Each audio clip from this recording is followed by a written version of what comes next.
दोस्तों आज 25 अक्टूबर 2022 को चेन्नई पेट्रोलियम कॉरपोरेशन लिमिटेड ने अपने क्वार्टर 2 के फाइनेंशियल रिजल्ट को पब्लिश कर दिया है।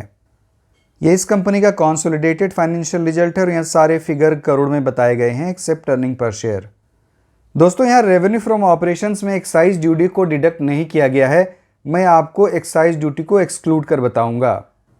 क्वार्टर 2 में revenue from operation excluding excise duty 19,509 crore है, जो Q1 में ये 23,163 करोड़ था और प्रीवियस ईयर के Q2 में ये 8,856 करोड़ था। तो रेवेन्यू फ्रॉम ऑपरेशंस में ईयर ऑन ईयर बेसिस पर 120% की बढ़त है, लेकिन क्वार्टर ऑन क्वार्टर देखें तो ये लगभग 16% गिरा है। Q2 में total income excluding excise duty 19,513 crore है, जो Q1 में ये 23,166 करोड़ था और प्रीवियस ईयर के Q2 में ये 8,858 करोड़ था। तो टोटल रेवेन्यू में ईयर ऑन ईयर बेसिस पर 120% की बढ़त है और क्वार्टर ऑन क्वार्टर ये 16% गिरा है। Q2 में profit before tax 24 crore 55 lakh है, जो Q1 में ये 3,198 करोड़ था और प्रीवियस ईयर के Q2 में ये 85 करोड़ था।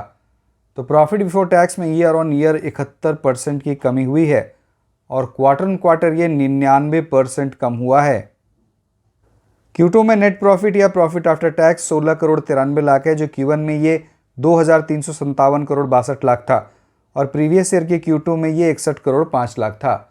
तो नेट प्रॉफिट या पैट में ईयर ऑन ईयर बेसिस पर 72% की कमी हुई है और क्वार्टर ऑन क्वार्टर ये 99% गिरा है। Q2 में अर्निंग पर शेयर ₹1.14 है, जो Q1 में ये ₹158.32 था और प्रीवियस ईयर के Q2 में ये ₹4.10 था। EPS में ईयर ऑन ईयर बेसिस पर 72% की कमी हुई है और क्वार्टर ऑन क्वार्टर ये 99% गिरा है। Q2 में कंसोलिडेटेड ऑपरेटिंग प्रॉफिट मार्जिन 1.17% है, जो Q1 में ये 15% था और प्रीवियस ईयर के Q2 में ये 3.5% के आसपास था।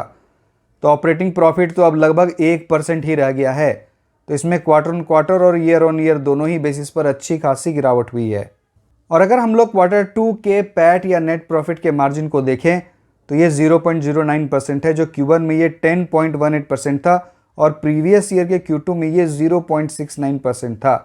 तो पैट के मार्जिन में भी ईयर ऑन ईयर और क्वार्टर ऑन क्वार्टर दोनों ही बेसिस पर अच्छी खासी गिरावट हुई है। तो दोस्तों हम लोगों ने देख लिया इस कंपनी का revenue from operation year on year basis पर तो बढ़ा है, लेकिन क्वार्टर ऑन क्वार्टर बेसिस पर इसमें गिरावट है।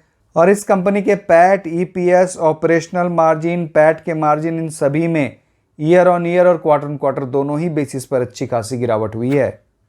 मुझे तो इस कंपनी के रिजल्ट अच्छे नहीं लग रहे हैं, लेकिन ये देखना बड़ा ही इंपॉर्टेंट होगा कि 27 तारीख को जब मार्केट ओपन होगा तो ऐसे रिजल्ट पर कैसे रिएक्ट करेगा। तो दोस्तों इस वीडियो में इतना ही। अब आपसे अगले वीडियो मुलाकात होगी। बहुत बहुत धन्यवाद।